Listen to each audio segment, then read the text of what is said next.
is Julianne Jackson, and I am the founder and executive director of Black Joy.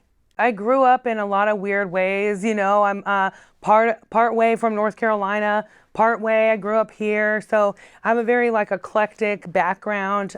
There's just really a lot that encompasses everything I am. I'm a mom. I'm a musician. I love my community.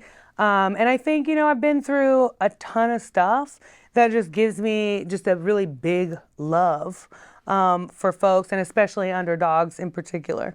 North Carolina, I think my yes ma'am and no ma'am, all of the pleasantries, a lot of the ways that I do activism come from my upbringing there. I have a really nice way of telling you to go get bent, and that's from being raised in the South, being raised around super strong Black women that were dealing with those things at that time. We have a farm out in Claremont, North Carolina, which was purchased by my grandfather, who was a great-grandfather, who was a sharecropper, and 30 members of our family still live on that farm today. So our roots are really deep there. But moving out here, first of all, the land is bar none. Oregon is one of the most beautiful places I've ever been. And there's everything. You can do anything here: water, sand, snow, all of it. So that's really great. And I think also the spirit of people out here is just really like that, that there's a lot more acceptance. There's a lot more ability to say the thing. And I feel like a lot of that deep work people are ready to do. But I will say, the Black community here is lacking, and I do miss that greatly about North Carolina. I shouldn't say lacking, we're full. We full here. But what I meant was, we're just small, yeah.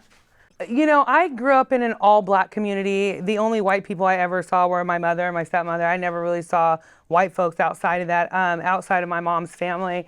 And so when I first came here in the 5th grade, I actually moved to Jefferson, Oregon. I went to Rosedale Elementary, and I was the Black child, the one. It was wild. I think, there's a loss of identity. For a while, it really I remember making certain jokes or feeling certain ways about myself that now I look back and I just go, whoa. So it was just such a stark contrast to not really have anyone that looked like you, to not really have anyone advocating for you. It was strange. I think now, I really seek these spaces out, and I have to, right? Or, I create them because it is imperative. It's important for, especially women. I think Black women and women of color to have those folks that really can bring you back into alignment. It's rough. It's a tough one. To be really honest, almost got caught up in the school to prison pipeline. I spent a lot of my time in juvenile detention, for things that probably white kids, I had seen them get away with over and over and over again. I spent a significantly longer amount of time than I saw my counterparts. Some of the other things I was kind of expected to fail. There was always, you're Black, but you're not like black, right? Or, just things that, again, I look back now and I just would never tolerate. But when you're growing up in it and you don't have the verbal skills, or you don't have the words for it, you don't really know you're being micromanaged in that way. You don't really recognize what's happening. Yeah, it's turned into a superpower now, but yeah, it was definitely a rough one. I think it really has given me an insight into all of the things that I feel now or look back now that were really detrimental to my well-being, that I had to kind of dig myself out of believing about myself. I tell my kids all the time, if you can't be good at it. And a lot of people laugh at that when I say that, but the reason I say that is all kids get into trouble. All kids make mistakes, right? But we don't have the luxury of making them in the same fashion. We don't have the luxury of making great mistakes. It's just not something that we have. I really try to instill in them those things off top. Like, you're just good, and that you don't have to earn it. Like, you don't have to work for it. You just are a human being, and you deserve respect. You deserve peace and joy and all of those things just because you're a person. And those were definitely not things that, that I was taught. So Black Joy Oregon started in 2020. And I think like a lot of organizations, it was in the middle of the uprising. I just didn't feel like people were representing me how I wanted to be represented. There was so much, and don't get me wrong, like the rage is real. Like that's a real thing that I feel, and I think everybody feels. But for me personally, that's not the way I really wanted to operate. Like I didn't want to operate out of a space of hatred.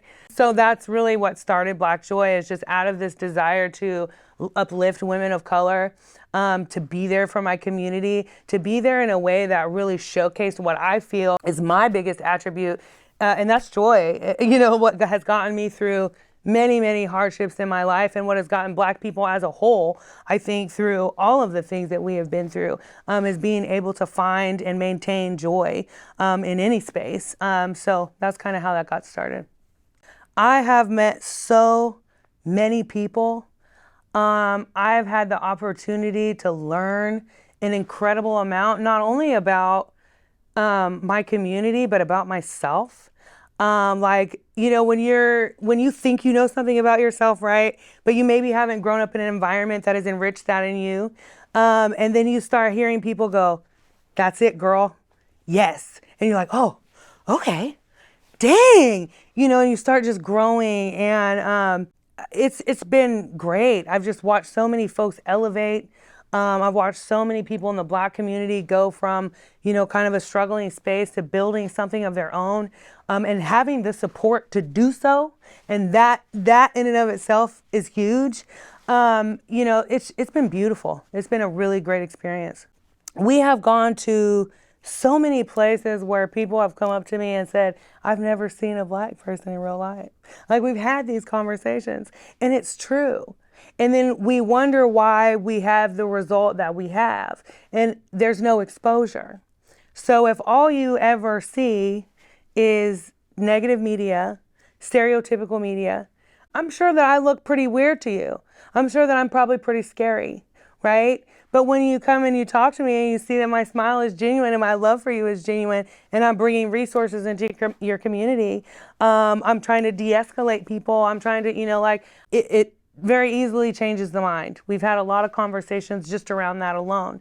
Some of the things, you know, we've been able to do is bring de-escalation training to communities that during the protests were having exceptionally hard times, you know, showing support.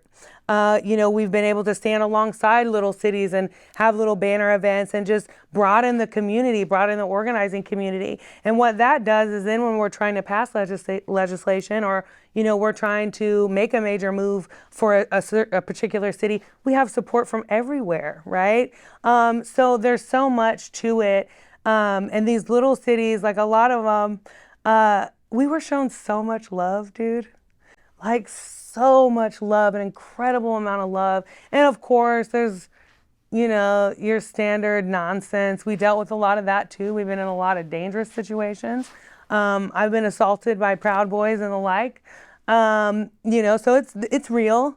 But I wouldn't trade it for anything, because the positive far, far outweighed the negative. And it really showed me that a lot of this work in anti-racism is exposure. And a lot of people, and not that everybody has to do that work, it's a calling. I don't advise it for most, to be really honest. I think it's damaging, it can be. But that it really is, in Oregon, I think a bulk of the work is having the conversation and starting the conversation. Our first tour was fire. We had so much fun. We went on the coast, and it was hard. Like, people yelled stuff at us, people screamed at us, but it was also, I think it was probably like what it was like to write the Green Book, right? But because you figured out where you could go, and where you had a lot of love. And so that was really cool. There was during the fires, we went to, oh man, this was wild. So we drove up to the fires. We were trying to help people get evacuated. And we drove up to these folks' house, and I'm not kidding you, bro. It was like Trump on a bald eagle, Trump with abs. Like, it was like, oh my gosh, okay, it's okay. You know what? We're gonna do it. we're going to do this. We're here. We're helping. Okay. And at the end, I mean, we were like, and you see my nails. What am I doing on a farm? Okay. But I'm grabbing up geese and sheep. And at the end of it, this man had tears in his eyes. And he just was like, yo, this is what the country needs. You guys didn't ask us anything. You just showed up. You did the job. You did it with joy, right? Like, you jumped in, and he's like, this is what we need. And it was just such a beautiful moment, because it really kind of showed me that our purpose is often bigger than our egos. And it's often also bigger than the problems that we think we have with one another. Because in that moment, it really didn't matter. What mattered is their livelihood was at stake. These are human beings. They're scared, right?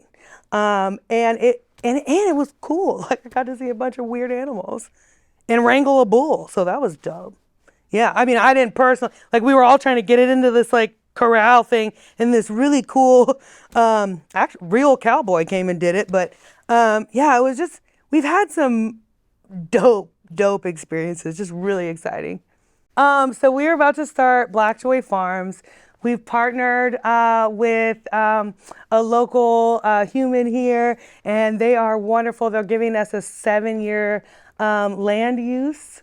And we are putting together a free community garden that's going to be for Black folks. All of our goodies are going to go to Black families. We'll also, hopefully, we haven't worked out the details, be working with another Black organization to kind of put up a children's farm. We did an educational day with about 26 Black children, where we taught them about urban gardening. We taught them about the history of Black agriculture in America, and that was one of the most popular classes they've had. And so one of the things that we, thought about doing was like, yo, we got to get these kids' hands in the dirt, right? So that's going to be kind of held by another organization, which I work with, that I love dearly. But ours, Black Joy, is really just, to be really honest, bringing the peace back to what I want to do, back to activism for me, personally. Being able to provide something tangible. We've seen the cost of groceries rise and rise and rise and rise, and our Black families deserve better. And so we're starting that project here shortly. We're going to be cleaning up the land space next month and starting to plant. We've got lots of good stuff going on. So yeah, I'm really excited. We've got a dude. I actually, Lord help me, he was my first little boyfriend, Henny at Judson. He's so cute. He's a wonderful farmer, and he's going to help us get everything started and get everything going. And it's just been all the elements have come together, right? And at little to no cost, they've come together. So we're just really excited. When I really break down the crux of it, I am fighting for the ability to have peace in my life. I'm fighting for liberation. I'm fighting for mine and everyone else, that is Black, their liberation. We are still living under slave conditions with the criminal justice system. We are still not given the correct resources to guide our communities. So I think Black Joy is at the base of all of that. To even be able to get to a place, there are Black people in this country who experience joy on such a low level. They don't have the basic means to feel joy. They have been so denigrated. They have been so let down by this country. And so I think truly Black Joy is the crux of it all for me. I want every Black person to be able to experience joy, to be able to experience financial freedom, to be able to experience letting their children go out and not being concerned about their return and how they return. Black boys and girls, little girls being adultified. Black boys, same. They don't even get to have, they don't get to have the same experiences that their white counterparts do. So for me, I think joy is at the base of all of it. And it's also the only thing that gets us through it. It's the only thing that gets me through this work. is finding ways to find joy. You know, I think that people just really need to understand that Black people are people. We are human beings. You know, we deserve good things. We deserve to be able to say Black on repeat. We deserve to have safe spaces. We deserve to not be an afterthought in this state and in this country. And again, just, I can't hammer it home enough. Until folks, just individually, but also as a state, are willing to take accountability, this moment that we're seeing is going to continue to bubble over. Because we are here. We are at a precipice. We are at a fork in the road where we have old guard and new guard is going to have to step it up. We have to stop being afraid of saying the thing, and we need to just say the thing. We need to stop being afraid to call out racism and misogyny and all of the other G's. We need to stop being silent. We got to be honest about our past. I think that's, you know, majorly, I think that's what I would like to see, is people really taking ownership and accountability of who we've been, so we can move on and become who we're going to become. I think Oregon has so much potential. We are already a place of, you know, great acceptance, I think. Some of it's a little faulty. You know, a lot of people don't really realize that a lot of anti-racist work actually has nothing to do with talking to someone else about anything. It really has to do with how I'm dealing with myself. Am I checking that bias? The second something comes out of my mouth, am I correcting myself and going, ooh, no, we're not doing that anymore, right? And so, you know, that's the work that needs to be done, and I think that's the hardest work of all. We're on Facebook, we're on Instagram. I am on Facebook all the time. I pretty much work off of there. So send me a message, Julianne Jackson. I'm always on there. You'll see us at different events. You'll see us kind of pop up here and there. You can always email us as well at blackjoyoregon.com if you have specific questions or need advocacy. When I tell you what we do mutual aid, like, we've done everything from prom dresses to hair care. So when we're asking or we're appealing to the community, you know, we've had a couple people that have been assaulted in racist attacks, and we've tried to provide funding for that family to take a vacation, you know, to get out of town, to, you know, to try to relocate, whatever they need. So number one is funding. I'll just be perfectly frank. Number two, services. So we had somebody that created our logo, Tikva. She's phenomenal, and she does that work for us as an ally, right?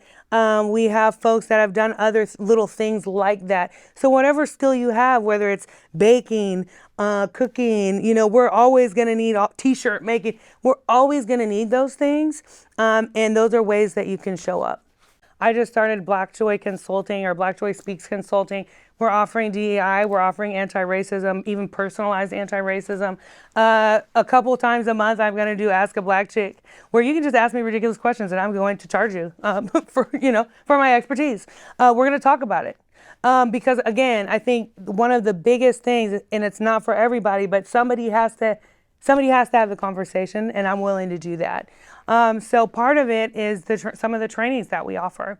Part of it is just showing up, figuring out for yourself, doing your own, you know, like on our website or on our Facebook page, we'll hip you to stuff that's happening in your community where you can go get learned. Like, somebody will show you. And you just have to kind of take the opportunities that are provided or that are shown to you. The farm is coming, and you guys actually heard that here first. So that's pretty cool. So the farm is coming. The consulting company is already open and available. We're ready to come to your events. We'll be traveling again this summer, hopefully. So that's kind of when we do our travel, and we take a break in the wintertime, because it's a lot. We hit like 12, 13 cities in a weekend.